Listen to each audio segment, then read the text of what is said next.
ಸರ್ವರಿಗೂ ನಿನ್ನೆ ಬಾಳೆಹಣ್ಣಿನ ವಿಷಯವಾಗಿ ತಿಳ್ಕೊಂಡಿದ್ದೀನಿ. ಹಣ್ಣುಗಳು ನಿಜವಾಗಿಯೂ ಪ್ರಕೃತಿದತ್ತ ದೈವಿ ನಿರ್ಮಿತ ಮನುಷ್ಯನ ಮೊದಲ ಆಹಾರ. ನೀವೇನಾದರೂ ಇತಿಹಾಸದ ಪುಸ್ತಕಗಳಲ್ಲಿ ಓದಿದ ನೆನಪಿದ್ದರೆ, ಶಿಲಾಯುಗಗಳ ಕಾಲದಲ್ಲಿ ಮನುಷ್ಯ ಹಸಿ ಮಾಂಸವನ್ನು ತಿಂತಿದ್ದ ಅಂತ ಬರ್ತದೆ. ಹೌದೇ? ಇದರಂತ ಸುಳ್ಳು ಇನ್ಯಾವುದೂ ಇಲ್ಲ. ಮತ್ತು ಬ್ರಿಟಿಷರು ಕಲಿಸಿದ ಶಿಕ್ಷಣ ಸಂಘಟನೆ ಕ್ಲಿಯರ್ ಮಾಡಿಸೋಣ ನೆನೆಯುತ್ತಲ್ಲ ಕಡಿಮೆ ಮಾಡಿ.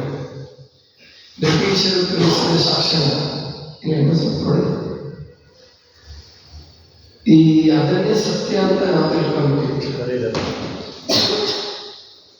ನಮ್ಮ ಯುಗಗಳ ಪದ್ಧತಿಯನ್ನು ಮೂಢನಂಬಿಕೆ ಅಂತೀವಿ, ಅವ್ರ ಯುಗಗಳ ಪದ್ಧತಿಯನ್ನು ಸರಿ ಅಂತ ಹೇಳ್ತೀವಿ. ಯಾಕೆಂದ್ರೆ ಅವ್ರು ಕೆಲವು ನಿದರ್ಶನಗಳನ್ನು ಕೊಡ್ತಾರೆ. ಆಯುಧಗಳು ಸಿಕ್ಕಿದೆ, ಶಿಲೆಗಳ ಆಯುಧಗಳು ಸಿಕ್ಕಿದೆ. ಹೌದು, ಶಿಲೆಗಳ ಆಯುಧದಲ್ಲಿ ಹಸಿ ಮಾಂಸ ತಿಂತಿದ್ದ ಅಂತ ಹೆಂಗೆ ಹೇಳ್ತೇನೆ ನಾನು? ಅವ್ರ ಪ್ರಕಾರ ಹೋಗೋಣ ಸುಮ್ಮನೆ. ಅವರು ಡಾರ್ವಿನ್ ವಿಕಾಸ ಸಿದ್ಧಾಂತವನ್ನು ಒಪ್ಪಿಕೊಂಡಿದ್ದಾರೆ ಪಾಶ್ಚಿಮಾತ್ಯರು. ಡಾರ್ವಿನ್ನ ವಿಕಾಸ ಸಿದ್ಧಾಂತ, ಥಿಯರಿ ಆಫ್ ಎವಲ್ಯೂಷನ್, ಅದನ್ನ ಒಪ್ಪಿಕೊಂಡಿದ್ದಾರೆ. ಆ ಪ್ರಕಾರ ಮನುಷ್ಯನ ಮೂಲ ಯಾವುದು, ಮನುಷ್ಯ ಯಾವುದರಿಂದ ಬಂದ ಅಂತ ಹೇಳೋದು, ಮಂಗನಿಂದ ಮಾನವ. ಈಗಲೂ ಕೂಡ ಯಾವ್ದಾದ್ರು ಮಂಗಗಳ ಮಾಂಸ ತಿನ್ನೋದು ನೋಡಿದ್ದೀರ? ನೀವು ಸಕಲೇಶ್ಪುರ ಜನ ಮಂಗ ಮಾಂಸ ತಿನ್ನೋದು ನೋಡಿದ್ದೀರ? ಇಲ್ಲ. ಮಂಗನ ಆಹಾರ ಮಾಂಸ ಅಲ್ಲ. ಅದು ಬೇಕಿದ್ರೆ ಹಸಿವಿನಿಂದ ಸಾಯುತ್ತೆ, ಆದರೆ ಮಾಂಸವನ್ನು ತಿನ್ನೋದಿಲ್ಲ. ಹಣ್ಣು ಹಂಪಲು ಅಂದ್ರೂ ಕೂಡ ಅದೇ ಹಣ್ಣು ಅಲ್ಲ, ಅವೆಲ್ಲ ಕೂಡಿಸಿ ಹಂಪಲು ಅಂತ ಮಾಡಿಬಿಟ್ರು. ಹಣ್ಣು ಹಂಪಲು ಎಲೆ ಸೊಪ್ಪು ಕಾಯಿ ಬೇಳೆ ಈ ಥರದ್ದು ತಿನ್ನೋಕ್ಕೆ ಹೊರತು ಮಾಂಸವನ್ನು ತಿನ್ನೋದಿಲ್ಲ. ಮನುಷ್ಯರು ಕೂಡ ಎಂತಹ ಕಾಡು ಮನುಷ್ಯರಿದ್ದಾರೆ.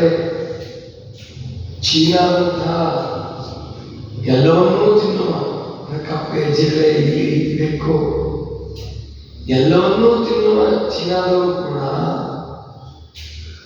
ಹಸಿ ಮಾಂಸನ ತಿಂತಾರವರು. ಹಸಿ ಮಾಂಸ ತಿಂತಾರ? ಇಲ್ಲ. ಬೇಯಿಸ್ಕೊಂಡು ಉಪ್ಪು ಖಾರ ಶುಂಠಿ ಒಳ್ಳೆ ಮಸಾಲೆ ನೀವು ಬೆಳೆದಿದ್ದೆಲ್ಲ ಶುಂಠಿ ಅವರಿಗೆ ಹೋಗೋದು. ಯಾವ ಕಂಟ್ರೀಸ್ಗೆ ಮತ್ತೆ ಚೀನಾದಲ್ಲಿ ನೀವು ಭೂಮಿ ಕೆಡಿಸ್ಕೊಂಡು ಶುಂಠಿ ಬೆಳೆದು ಅವ್ರ ಹೊಟ್ಟೆ ಸರಿಪಡಿಸೋದು ಅಷ್ಟೇ. ಗೊತ್ತಾಗ್ತದೆಯಲ್ಲ? ನೀವು ಬಹಳ ದುಡ್ಡು ಗಳಿಸಿ ನೀವು ಯೋಗ ಬಂದವಂತಲ್ಲ. ಭಾರತೀಯರು ಕರ್ನಾಟಕದವರು ಶುಂಠಿ ಬೆಳೆ ಹೊಲ ಬಾಡಿಗೆ ಕೊಟ್ಟವರು. ಗೊತ್ತಾಯ್ತಲ್ಲ? ಹೊಲ ಕೆಡಿಸ್ಕೊಂಡು ಅವ್ರ ಹೊಟ್ಟೆ ಸರಿಪಡಿಸಕ್ಕೆ ಹೋಗಿ ನಿಮ್ಮ ಜೀವನ ಹಾಳು ಮಾಡ್ಕೊಳ್ತಾ ಇದ್ದೀರ. ಅದಕ್ಕೆ ಮಾಂಸಾಹಾರ ಮನುಷ್ಯನ ಮೊದಲನೇ ಆಹಾರ ಅಲ್ಲ. ಮನುಷ್ಯನ ಮೊದಲ ಆಹಾರ ಹಣ್ಣುಗಳು, ನಂತರದ ಆಹಾರ ಗಡ್ಡೆ ಗೆಣಸುಗಳು. ಗೆಡ್ಡೆ ಅಂತೀವಲ್ಲ, ಗೆಡ್ಡೆ ಗೆಣಸು ಅಂತೀರ. ಆ ಗೆಡ್ಡೆ ಗೆಣಸುಗಳು ಗಡ್ಡೆ ಗೆಣಸುಗಳೇ ಮನುಷ್ಯನೇ ಎರಡನೇ ಆಹಾರ. ಅವನು ಶಿಲಾ ಆಯುಧಗಳನ್ನ ಬಳಸ್ತಾ ಇದ್ದಿದ್ದು ಆತ್ಮರಕ್ಷಣೆಗೋಸ್ಕರ ಒಂದು, ಎರಡನೇದು ಭೂಮಿಯಲ್ಲಿ ಆಳದಲ್ಲಿದ್ದಂತಹ, ಭೂಮಿಯ ಒಳಗಿದ್ದಂತಹ ಗಡ್ಡೆ ಗೆಣಸುಗಳನ್ನ ಅಗದು ತೆಗೆಯೋಕ್ಕೋಸ್ಕರ ಅದನ್ನು ಬಳಸ್ತಿಲ್ಲ. ಗಡ್ಡೆ ಗೆಣಸು ಇವತ್ತು ಕೂಡ ಮನುಷ್ಯನಿಗೆ ಒಳ್ಳೆ ಆರೋಗ್ಯಪ್ರದ. ಹಿಮಾಲಯದಲ್ಲಿ ಇವತ್ತು ಎಷ್ಟೋ ಜನ ಸಾಧಕರು ಭೂಮಿಯಲ್ಲಿ ಸಿಗ್ತಕ್ಕಂಥ ಗಡ್ಡೆ ಗೆಣಸುಗಳು, ಹಣ್ಣುಗಳು, ಹೊಲದಲ್ಲಿ ಬಿಡ್ತಕ್ಕಂಥ ಹಣ್ಣುಗಳನ್ನು ತಿಂದು ಆನಂದವಾಗಿದ್ದಾರೆ. ಇವತ್ತು ನಿಮ್ಮ ಅನಾರೋಗ್ಯದ ಮೂಲ ಬೇಯಿಸಿದ ಆಹಾರವೇ. ಅತಿಯಾಗಿ ಬೇಯಿಸಿದ ಆಹಾರ ತಿನ್ನೋದು, ಪದೇ ಪದೇ ತಿನ್ನೋದು, 3 ಹೊತ್ತು 4 ಹೊತ್ತು ತಿನ್ನೋದು, ಇದೇನಾಗ್ತಾ ಇದೆ? ಇದೇ ಅನಾರೋಗ್ಯದ ಮೂಲ, ಅನಾರೋಗ್ಯದ ಗುಟ್ಟು. ಹಾಗಾದ್ರೆ ಆರೋಗ್ಯ ಸಿಗಬೇಕು ಅಂತಂದ್ರೆ ನೀವೆಲ್ಲ ಹಣ್ಣು ತರಕಾರಿಗಳನ್ನ ಹೆಚ್ಚು ಹೆಚ್ಚು ಉಪಯೋಗಿಸ್ತಕ್ಕಂಥದ್ದನ್ನು ಕಲಿಯಬೇಕು. ತರಕಾರಿಗಳನ್ನ ಬೇಯಿಸ್ಕೊಂಡು ತಿನ್ನೋರು ಇಟ್ಕೊಂಡಿದ್ದೀರ, ಬೇಯಿಸ್ಬಿಟ್ಟು ಪಲ್ಯ ಮಾಡಿ ಆಮೇಲೆ ಅದಕ್ಕೆ ಏನೋ ಮಸಾಲೆ ಹಾಕಿ ತಿನ್ನೋಣ, ಅದೇನು ಬೇಡ ಅಂತ ಹೇಳೋದು, ಕೆಟ್ಟದ್ದು ತ್ಯಾಜ್ಯ ಅಲ್ಲ. ಮತ್ತು ನಮ್ಮ ಶರೀರ ಹೇಗೆ ಆಗ್ಬಿಟ್ಟಿದೆ ಇವಾಗ ಅಂತಂದ್ರೆ, ಬೇಯಿಸಿದ ಆಹಾರ ಬಿಟ್ಟು ಬದುಕೋದು ಕಷ್ಟ, ನಮ್ಮಿಂದಲೂ ಕಷ್ಟ, ನಿಮಗಲ್ಲ. ಯಾರು ಸಾಧಕರು, ಯಾರು ಉದ್ದೇಶ ಮಾಡ್ತೀವಿ ಅವರು ಕೂಡ ಪೂರ್ಣವಾಗಿ 100% ಹಸಿ ಆಹಾರವನ್ನು ತಿಳ್ಕೊಂಡು ಬೇಯಿಸಿದ ಆಹಾರ ಬಿಟ್ಬಿಡೋದು ಸಾಧ್ಯ ಆಗಲ್ಲ. ಏನೋ ಕೊರತೆ ಅಂತ ಅನಿಸುತ್ತೆ ಬೇಯಿಸಿದ ಆಹಾರ ಬಿಟ್ಟರೆ. ಆದ್ದರಿಂದ ಬೇಯಿಸಿದ ಆಹಾರ ಇರಲಿ, ಆದರೆ ಪ್ರಮಾಣ ಮತ್ತು ಅದರ ಏನು ಡ್ಯೂರೇಷನ್ಸ್, 3 ಸಾರಿ 4 ಸಾರಿ ಬೇಯಿಸಿದ ಆಹಾರ ತಿನ್ನೋದಕ್ಕಿಂತ 1 ಸಾರಿ 2 ಸಾರಿ ಬೇಯಿಸಿದ ಆಹಾರ ಇಟ್ಕೊಂಡು ಹಣ್ಣುಗಳು ಮತ್ತು ತರಕಾರಿಗಳು ಕೂಡ ಅವಕಾಶ ಮಾಡಿಕೊಳ್ಳೋಣ ನಮ್ಮ ದೈನಂದಿನ ಆಹಾರ ಪದ್ಧತಿಯಲ್ಲಿ. ಒಂದು ಕಾಲ ಇತ್ತು, ನಾವು ಚಿಕ್ಕವರಿದ್ದಾಗ ನಾನು ಗಮನಿಸಿದ್ದೀನಿ, ನೀವೇನಾದ್ರೂ ಹಣ್ಣು, ಕಿತ್ತಳೆ ಹಣ್ಣು, ಸೇಬು ಹಣ್ಣು ಖರೀದಿ ಮಾಡಿದ್ರೆ ಅಂದರೆ ಅವಾಗ ಒಂದು ಪ್ರಶ್ನೆ ಕೇಳ್ತಿದ್ರು. ಏನು ಕೇಳ್ತಿದ್ರು ಗೊತ್ತಾ? ನಿಮ್ಮ ಮನೆಗೆ ಯಾರು ವಿಷ ಇಲ್ಲ? ಹೌದಿಲ್ಲ?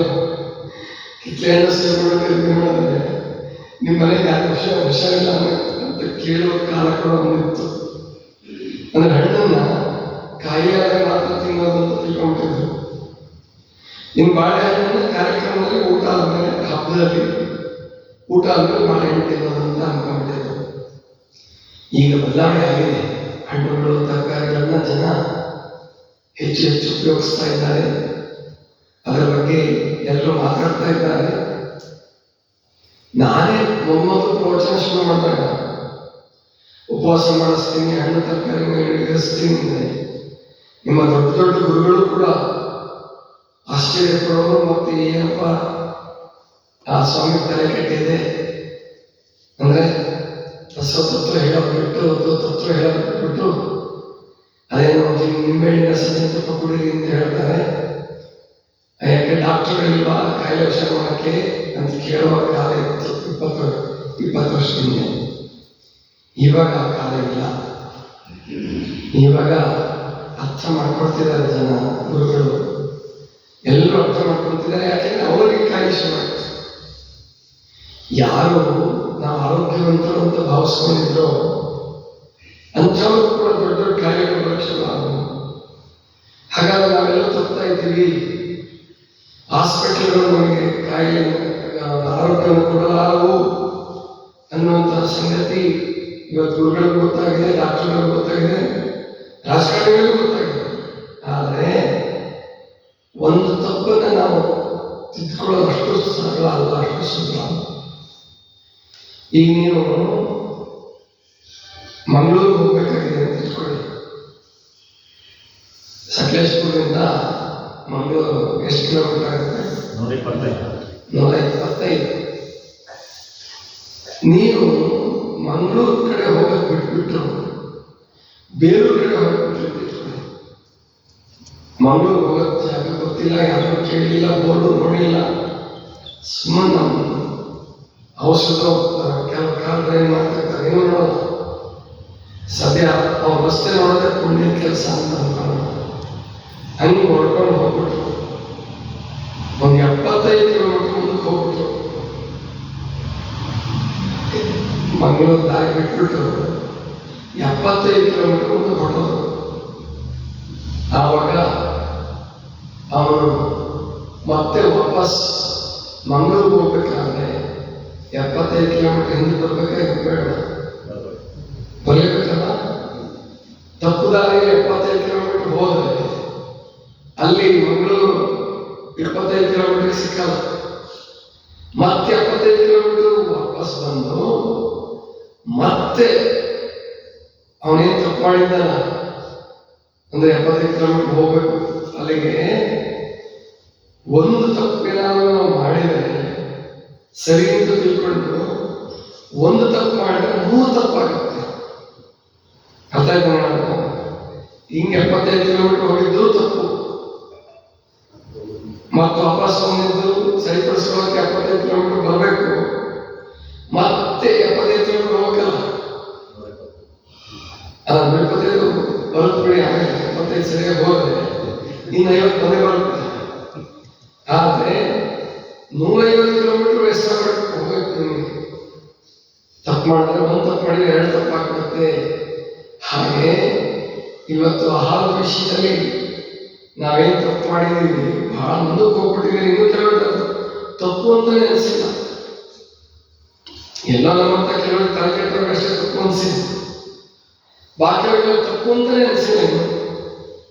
ಆದ್ರಿಂದ ನಿಮಗೆ ಆರೋಗ್ಯ ಬೇಕು, ನಿಮ್ಮ ಮುಂದಿನ ಜನಾಂಗ ಒಳ್ಳೆ ಜನಾಂಗ ನಿರ್ಮಾಣ ಆಗಬೇಕು. ಗಟ್ಟಿಮುಟ್ಟಾದಂತ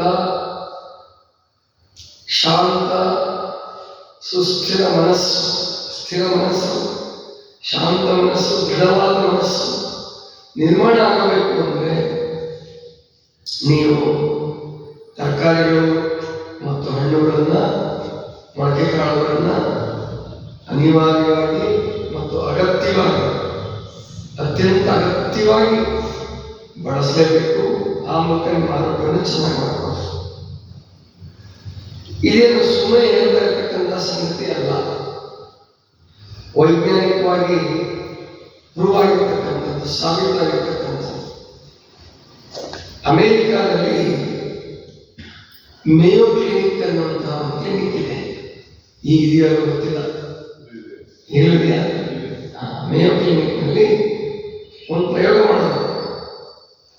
3 ಗುಂಪುಗಳ ಮಹಿಳೆಯರನ್ನ ಆರಿಸ್ಕೊಂಡು ABC ಅಂತ ಇಟ್ಕೊಳ್ಳಿ. ಮಹಿಳೆಯರ ಗುಂಪು ಒಂದು 10 ಜನರದ್ದು ಒಂದು 3 ಗುಂಪುಗಳನ್ನು ಮಾಡೋದು. ಎ ಗುಂಪು, ಬಿ ಗುಂಪು, C. A group, B group, C.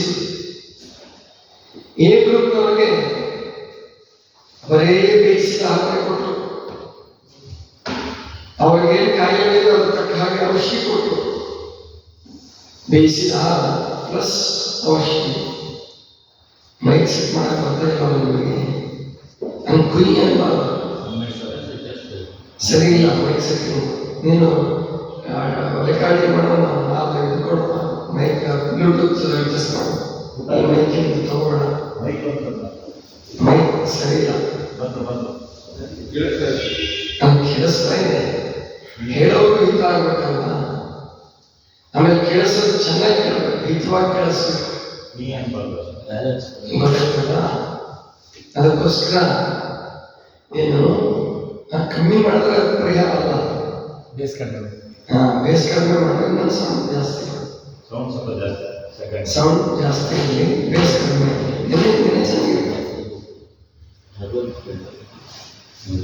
Mayo ಕ್ಲಿನಿಕ್ನಲ್ಲಿ ಪ್ರಯೋಗ ಅಂತ ಹೇಳ್ತಿದ್ದಲ್ಲ, ಎ ಗ್ರೂಪ್ನವ್ರಿಗೆ ಬರೀ ಬೇಯಿಸಿದ ಆಹಾರ ಕೊಟ್ಟರು. ಅವರಿಗೆ ಕಾಯಿಲೆ ತಕ್ಕ ಔಷಧಿ ಕೊಟ್ಟರು.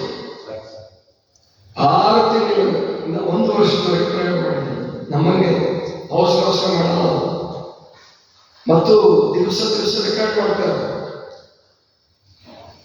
ಈ 2016ನೇ ಇಸ್ವಿನಲ್ಲಿ 2016ರಲ್ಲಿ ನೊಬೆಲ್ ಪ್ರೈಸ್ ಕೊಟ್ಟು ಜಪಾನ್ ದೇಶದಲ್ಲಿ. ನೀವು ಯಾರಾದ್ರೂ ಗಮನಿಸಿದ್ರೆ ಗೊತ್ತಿಲ್ಲ. ಜಪಾನ್ ದೇಶದ ಒಬ್ಬ ವ್ಯಕ್ತಿ ಡಾಕ್ಟರ್, ಅವನು ಕೂಡ ಡಾಕ್ಟರ್, ಯೋಶಿನೋರ ಒಸಾಮಿ ಅವನ ಹೆಸರು. ಅವನ ಹೆಸರೇನು? ಯೋಶಿನೋರ ಒಸಾಮಿ. ಮೊದಲೆಲ್ಲ ಆಸಾಮಿಗಳೇ ಜಾಸ್ತಿ, ಇವನು ಒಸಾಮಿ. ಗೊತ್ತಾಯ್ತು, ಯೋಶಿನೋರ ಒಸಾಮಿಗೆ ಒಂದು ನೊಬೆಲ್ ಪ್ರೈಸ್ ಕೊಟ್ಟು ಅವನು ಸಿದ್ಧಾಂತ ಮಂಡಿಸ್ದ. ಏನಪ್ಪ ಸಿದ್ಧಾಂತದ ಹೆಸರು ಅಂದ್ರೆ ಆಟೋಫೇಗಿ. ಆಟೋಫೇಗಿ, AUTO, ಆಟೋ. ನಿಮ್ಮ ಆಟೋನೇ, ಆಟೋ ರಿಕ್ಷಾ ಅಂತಾರಲ್ಲ, ಅದೇ ಆಟೋ. AUTO, ಆಟೋ ಅಂದ್ರೆ ಸ್ವಯಂ. ಆಟೋ ಅಂದ್ರೆ ಸ್ವಯಂ. ಫೇಗಿ, PHAGY, ಫೇಗಿ ಅಂದ್ರೆ ಭಕ್ಷಣೆ ಅಂತ. ಸ್ವಯಂ ಭಕ್ಷಣೆ ಅನ್ನುವಂಥ ಸಿದ್ಧಾಂತ ಮಾಡಿಸ್ತಾರೆ. ಅದೇನು ಅಲ್ಲ, ಉಪವಾಸ ಸಿದ್ಧಾಂತ ಅಷ್ಟೇ. 29 ವರ್ಷ ಸಂಶೋಧನೆ ಮಾಡಿದ.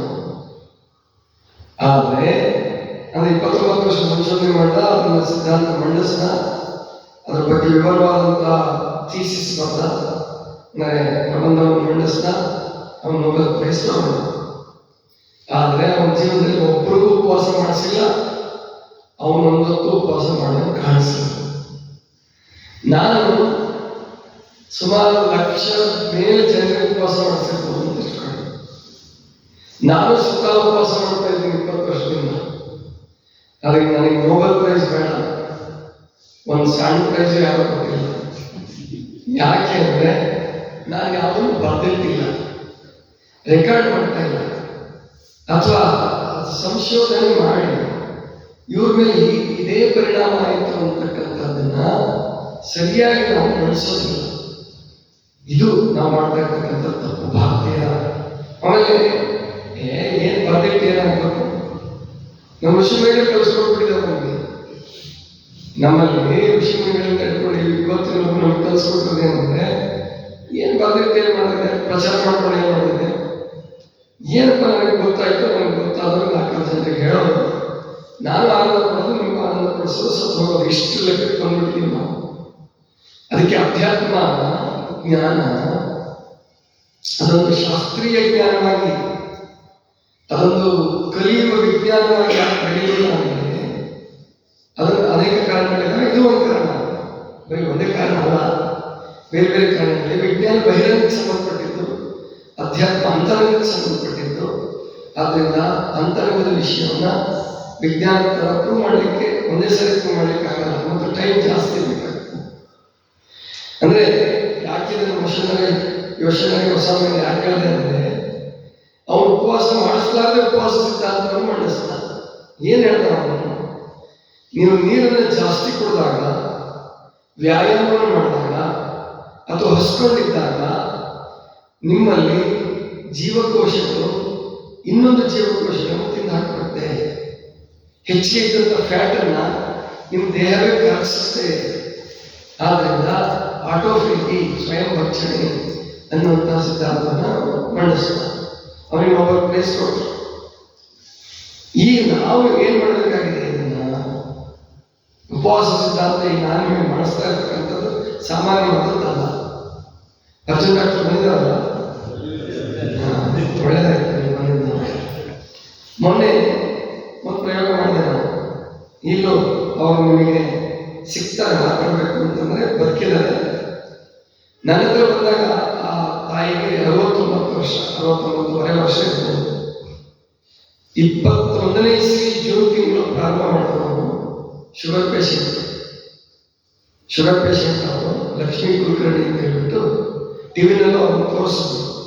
ಟಿವಿ ಪ್ರೋಗ್ರಾಮಲ್ಲಿ ಅವ್ರನ್ನ ತೋರಿಸೋದ್ರಿಂದ ಇನ್ನೊಬ್ಬರ ಕಾಯಿಲೆಗಳನ್ನ ನಾವು ಹೇಳೋ ಹಾಗೆ ಬಹಿರಂಗಪಡಿಸಬಾರ್ದು ವೈದ್ಯಕೀಯ ಧರ್ಮದ ಪ್ರಕಾರ. ಆದರೆ ಅವರು ಅಧ್ಯಯನದ ದೃಷ್ಟಿಯಿಂದ ಇನ್ನೊಬ್ಬರಿಗೆ ಉಪಕಾರ ಆಗುತ್ತೆ, ಒಳ್ಳೆಯದಾಗುತ್ತೆ ಅನ್ನೋ ದೃಷ್ಟಿಯಿಂದ ಅವರ ಒಪ್ಪಿಗೆ ತಗೊಂಡು ನಾವು ಹೇಳ್ಬೋದು. ಅವ್ರ ಒಪ್ಪಿಗೆ ಕೊಟ್ಟಿದ್ದಾರೆ, ಪುಸ್ತಕದಲ್ಲಿ ಕೂಡ ಅವ್ರ ಹೆಸರು ಬರ್ತಿದ್ದೀನಿ. ಆಮೇಲೆ ಟಿವಿನಲ್ಲೂ ಕೂಡ ತೋರಿಸ್ಕೊಳ್ಳೋಕೆ ಸಿದ್ಧರಾದರು. ಈಗಲೂ ಯಾರಾದರೂ ಹೋಗಿ ಭೇಟಿ ಮಾಡಿದ್ರೆ ಅವ್ರ ಅನುಭವನ ಹಂಚ್ಕೊಳ್ತಾರೆ. ಅವರು ಇವತ್ತು ಬೆಂಗಳೂರಲ್ಲಿ ಇರ್ತಾರೆ ಅಥವಾ ಹುಬ್ಬಳ್ಳಿ ಇರ್ತಾರೆ. ಹುಬ್ಬಳ್ಳಿ ಅವ್ರ ಸ್ವಂತ ಊರು. ಅವ್ರ ಮೇಲೆ ಅವರೇ ಪ್ರಯೋಗ ಮಾಡಿದ್ರು. ಅವರು ನಾನು ಪ್ರಯೋಗ ಹೇಳಿಕೊಟ್ಟೆ. ಅವ್ರು ಮಾಡಿದ್ರೆ ಯಶಸ್ವಿಯಾದ. ಒಂದು ದಿವಸಕ್ಕೆ 2 ಸಾರಿ ಇನ್ಸುಲಿನ್ ಕೊಡ್ತಾ ಇದ್ರು. 25 ಮಿನಿಟ್ ಇನ್ಸುಲಿನ್ ಕೊಡ್ತಿದ್ರು. 9 ರಿಂದ 10 ಅಥವಾ 11 ಮಾತ್ರೆ ಕೊಡ್ತಾ ಇದ್ರು. BP, ಶುಗರ್ ಮತ್ತು ಬೇರೆ ಬೇರೆ ವಿಷಯಕ್ಕಾಗಿ 9 ಅಥವಾ 11 ಮಾತ್ರೆ. 9, 10, 11 ಈ ಮೂರಲ್ಲಿ ವೇರಿಯೇಷನ್ ಆಗ್ತಿತ್ತು. ಒಂದು ಬೆರಳು ಕೂಡ ಕಟ್ ಮಾಡಿದ್ದಾರೆ. ಗ್ಯಾಂಗ್ರೀನ್ ಆಗಿ ಕಾಲಿನ ಬೆರಳು ಹೋಗಿದೆ. ಏನು ಸಾಕ್ಷಿ ಇದೆ. ಆಮೇಲೆ ಅವರಿಗೆ ಚಪ್ಪಲ್ ಬಿಟ್ಟು ಮನೆಯೊಳಗೂ ಕೂಡ ಅಡ್ಡಾಡಕ್ಕಾಗ್ತಿರಲಿಲ್ಲ. ಮನೆಯೊಳಗೂ ಅಡ್ಡಾಡಕ್ಕಾಗ್ತಿರಲಿಲ್ಲ. ಅಂತಹ ಲಕ್ಷ್ಮೀ ಕುಲಕರ್ಣಿ ಅವ್ರ ಮಕ್ಕಳು ಉಪವಾಸ ಮಾಡಿದ್ರು. ಅವರಿಂದ ಪ್ರೇರಣೆ ಆಯಿತು. ಅವರಿಗೆ ಖುಷಿ ಆಯಿತು. ಇಲ್ಲ ಗುರುಜಿ, ನಾನು ಸ್ವಲ್ಪ ಆಧ್ಯಾತ್ಮಿಕ ಜೀವನ ಹೋದವನು, ನಾನು ಸತ್ರ ಪರವಾಗಿಲ್ಲ, ನನಗೆ ಔಷಧಿ ಬಿಡಿಸಿ ಏನಾರು ಮಾಡಿ ನಾನು ನಿಮಗೆ ಹೇಳಿದ್ರೆ ಕೇಳ್ತೀನಿ ಅಂತ ಹೇಳಿದೆ. ಜೂನ್ ತಿಂಗಳು 2021 ಶುರು ಮಾಡಿದ್ರು. ಜೂನ್ 1ನೇ ತಾರೀಕು. ಇವತ್ತಿನವರೆಗೆ ಅವರು ಒಂದು ದಿವಸ ಇನ್ಸುಲಿನ್ ಚಿಚ್ಕೊಂಡಿಲ್ಲ. ಒಂದೇ ಒಂದು ಅಲೋಪತಿ ಮಾತ್ರೆ ತಗೊಂಡಿಲ್ಲ. ಅವರು ಶುಗರ್ ಕಂಟ್ರೋಲ್ ಇಟ್ಕೊಂಡಿದ್ದಾರೆ. BP ಇಲ್ಲ, ಶುಗರ್ ಇಲ್ಲ ಅಂದರೆ ಕಂಟ್ರೋಲ್ ಇದೆ. ಊಟ ಮಾಡ್ತಾರೆ, ಓಡಾಡ್ತಾರೆ. ಮನೆಯಲ್ಲಿ ಚಪ್ಪಲ್ ಹಾಕೊಂಡು ಓಡಾಡುತ್ತಿದ್ದಂತಹ ಮಹಿಳೆ ಇವತ್ತು ಚಪ್ಪಲ್ ಬಿಟ್ಟು 1 ಕಿಲೋಮೀಟರ್ವರೆಗೆ ವಾಕಿಂಗ್ ಹೋಗ್ತಾರೆ. ಆದರೆ ಕಟ್ ಮಾಡಿ ಬೆರಳನ್ನು ಕೂಡಿಸ್ಕೊಳ್ಳೋಕ್ಕಾಗಿಲ್ಲ. ಅದನ್ನು ಕೂಡಿಸೋದಕ್ಕೆ ನಮ್ಮಲ್ಲಿ ನ್ಯಾಚುರೋಪತಿನಲ್ಲಿ ಏನೂ ಇಲ್ಲ. ಸ್ಪಿರಿಚುವಲ್ ಇದೆ. ಸಿದ್ಧಿ ಮಾಡಿಕೊಂಡಂಥ ಗುರುಗಳು ಅದನ್ನು ಮಾಡಿಬಿಡ್ತಿದ್ರು ಗೊತ್ತಿಲ್ಲ. ನನಗೆ ಆ ಸಿದ್ಧಿ ಬಂದಿಲ್ಲ. ಅಂದರೆ ಯಾಕೆ ಈ ಮಾತನ್ನು ಹೇಳ್ತಾ ಇದ್ದೀನಿ ಅಂದರೆ, ಎಂಥ ಅದ್ಭುತವಾದ ಶಕ್ತಿ ಇದೆ ನಿಮ್ಮೊಳಗಡೆ. ಬರೀ ಲಕ್ಷ್ಮೀ ಕುಲಕರ್ಣಿಯವರಲ್ಲಿ ಅಷ್ಟೇ ಆ ಶಕ್ತಿ ಇಲ್ಲ, ನಿಮ್ಮೆಲ್ಲರಲ್ಲೂ ಇದೆ ಆ ಶಕ್ತಿ. ಪ್ರತಿಯೊಬ್ಬರು ಇದೆ. ಯಾವ ಜೀವ ಬದುಕಿದೆಯೋ, ತುಂಬಾ ವೀಕ್ ಆದಂತಹ ವ್ಯಕ್ತಿ ಏನು ಮಾಡೋಕ್ಕಾಗಲ್ಲ. ತುಂಬಾ ಸೊರಗಿದ್ರೆ, ತುಂಬಾ ಕಾಯಿಲೆ ಆಗಿದ್ರೆ, ಇನ್ನೇನು ಅಂತಿಮ ಹಂತಕ್ಕೆ ಬಂದಿದೆ, ಏನು ಮಾಡೋಕ್ಕಾಗಲ್ಲ. ಆದ್ರೆ ಅಂತಹ ಸ್ಥಿತಿನಲ್ಲಿ ಇರೋದು ತುಂಬಾ ಕಡಿಮೆ. ಅಮೆರಿಕ ಪ್ರಯೋಗ ಹೇಳ್ತಿದ್ನಲ್ಲ, ಎ ಗ್ರೂಪ್ನವ್ರಿಗೆ ಏನ್ ಕೊಟ್ಟರು? ಬೇಯಿಸಿದ ಆಹಾರ ಕೊಟ್ಟರು, ಔಷಧಿಗಳನ್ನು ಕೊಡ್ತಾ ಹೋದ್ರು. ಅವ್ರ ಕಾಯಿಲೆಗಳು ಇನ್ನೂ ಜಾಸ್ತಿ ಆಯಿತು ಅಥವಾ ಬೇರೆ ಬೇರೆ ಕಾಯಿಲೆಗಳು ಆಗಕ್ಕೆ ಶುರುವಾಯ್ತು. ಸೈಡ್ ಎಫೆಕ್ಟ್ ಆಗಿ ಬೇರೆ ಬೇರೆ ಕಾಯಿಲೆಗಳು ಆಯಿತು. 2ನೇ ಗ್ರೂಪ್ನವ್ರಿಗೆ ಹಸಿ ತರಕಾರಿಗಳು, ಹಣ್ಣುಗಳನ್ನು ಕೊಟ್ಟರು, ಔಷಧಿ ಕೊಟ್ಟರು.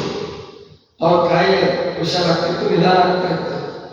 3ನೇ ಗ್ರೂಪ್ನವ್ರಿಗೆ, ಸಿ ಗ್ರೂಪ್ನವ್ರಿಗೆ ಕೇವಲ ಹಸಿ ಹಣ್ಣು ಮತ್ತು ಹಸಿ ತರಕಾರಿಗಳ ಮೇಲೆ ಇಟ್ಟರು.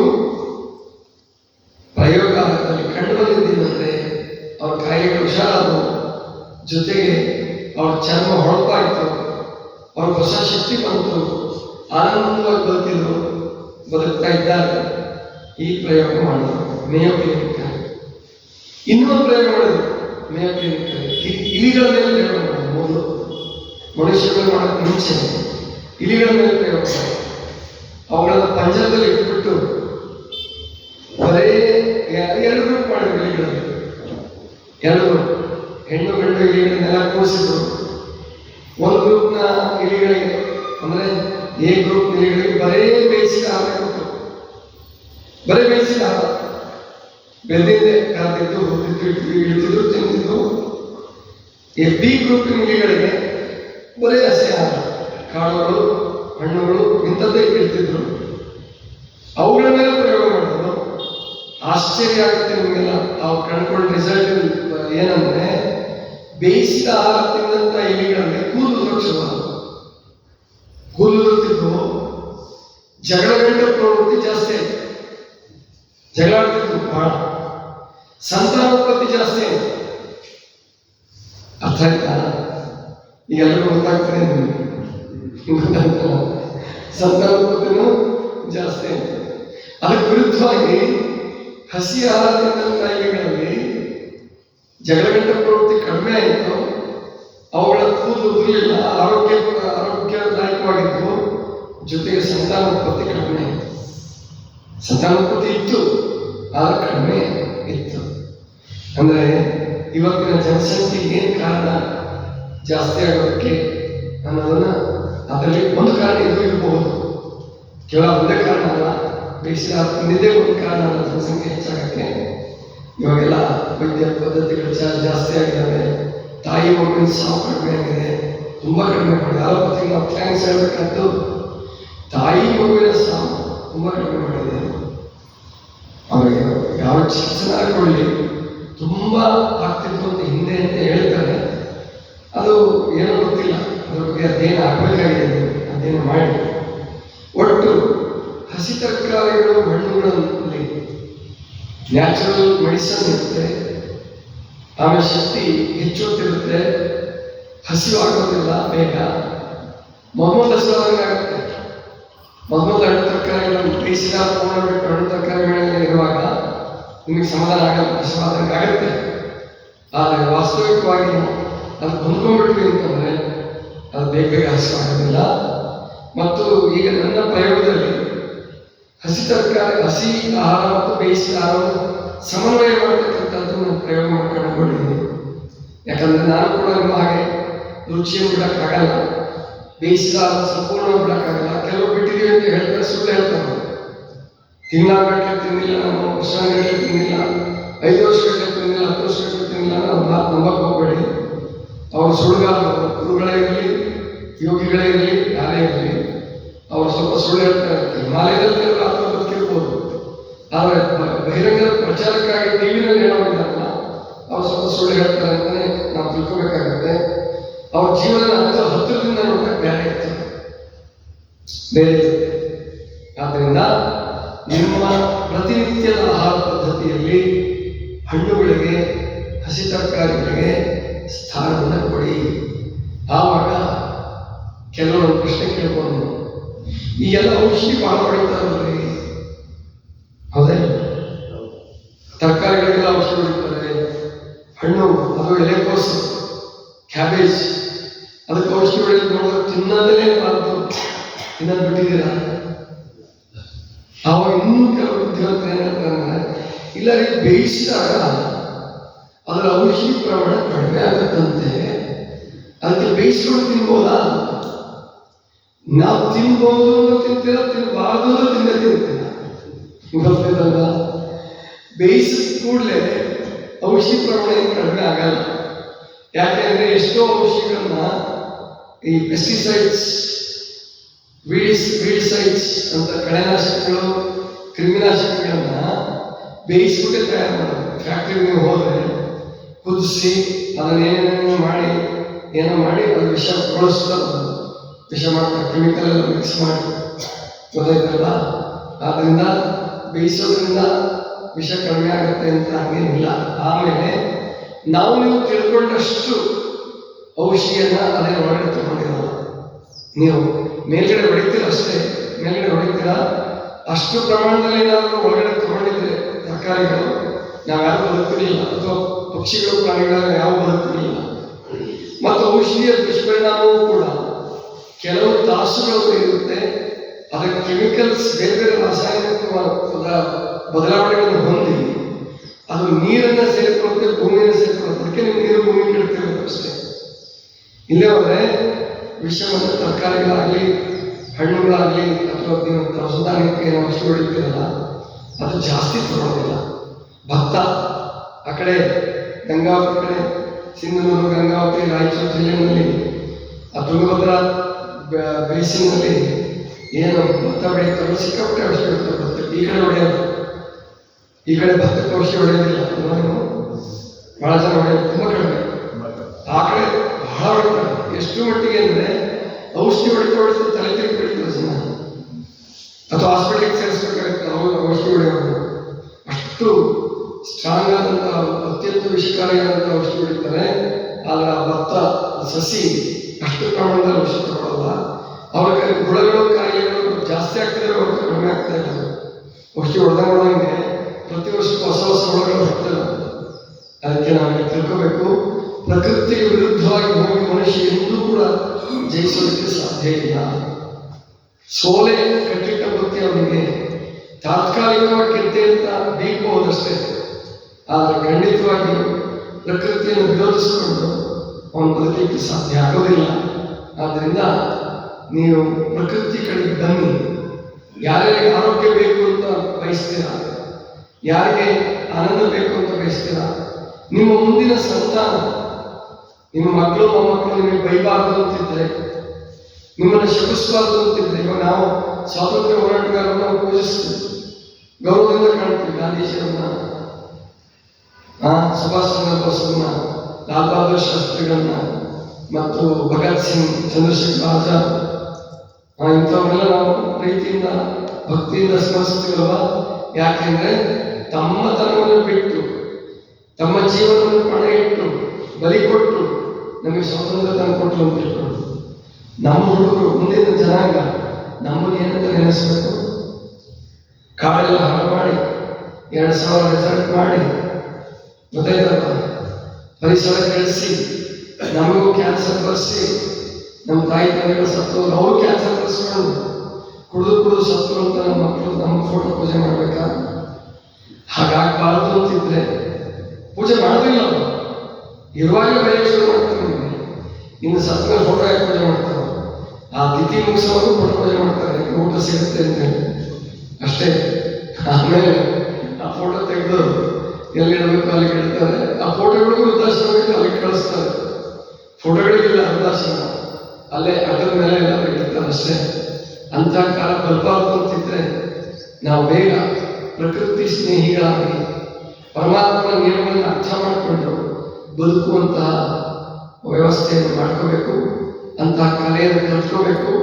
ಕಲಿಸೋದಕ್ಕೆ ಇವಾಗ ಸಿದ್ಧರಾಗಿದ್ದಾರೆ. ಅಲ್ಲಲ್ಲಿ ಗುರುಗಳು ನಿಮಗೆ ಸಿಗ್ತಾರೆ, ಕಲಿಸ್ಬೋದು, ನೀವು ಕಲಿಬೋದು. ಕಡೆಗೆ ನಿಮ್ಮ ಅರಿವನ್ನೇ ಗುರುವನ್ನಾಗಿ, ಪುಸ್ತಕಗಳನ್ನೇ ಗುರುವನ್ನಾಗಿ ಮಾಡ್ಕೋಬಹುದು.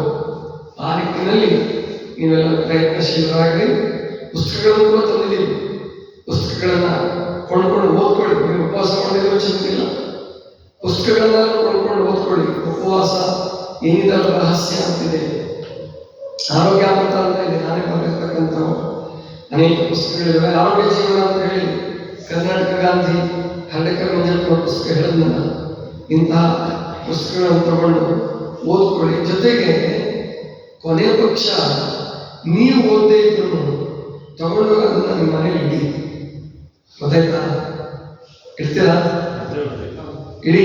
ಯಾಕೆ ಅಂದರೆ ಮುಂದೆ ನಿಮ್ಮ ಅಮ್ಮಗ ಕೇಳ್ಬೋದು, ನಿಮ್ಮ ಅಮ್ಮಗಳು ಕೇಳ್ಬೋದು. ಯಾಕೆ ನಿಮಗಿಂತ ಚೆನ್ನಾಗಿರ್ತಾರೋ ಇನ್ನೊಂದು 10 ವರ್ಷ 15 ವರ್ಷ ಆದ್ಮೇಲೆ ನಿಮ್ಮ ಅಮ್ಮಗ ಕಾಲೇಜಿಗೆ ಬಂದಿರ್ತಾನೆ, ಅವನಿಗೇನೋ ಕಾಯಿಲೆ ಶುರುವಾಗಿರುತ್ತೆ, ಮೊಮ್ಮಗಳು ಏನೋ ಕಾಯಿಲೆ ಶುರುವಾಗುತ್ತೆ. ಆಗ ಕೇಳ್ತಾರೆ, ತಾತ ಅವ್ರು ಯಾರೋ ಕಣ್ಣಿಲ್ಲ ಸ್ವಾಮಿಗಳು ಬಂದಿದ್ರಂತಲ್ಲ, ಉಪವಾಸ ಮಾಡಿಸ್ತಿದ್ರಂತಲ್ಲ, ನೀನು ಆ ಶಿಬಿರಕ್ಕೆ ಹೋಗಿದ್ದ? ಹೌದು ಮಗಳೇ ಹೋಗಿದ್ದೆ. ಮತ್ತು ನೀನು ಉಪವಾಸ ಮಾಡಲಿಲ್ಲ, ಪುಸ್ತಕ ತಗೊಳ್ಳಿಲ್ಲ.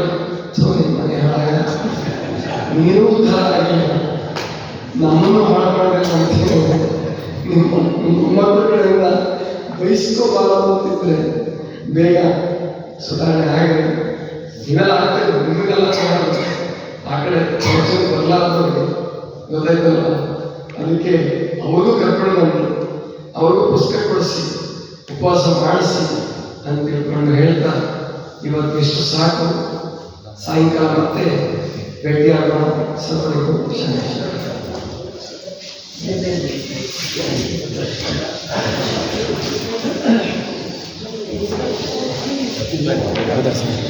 ಸಂಜೆ ಎಲ್ಲ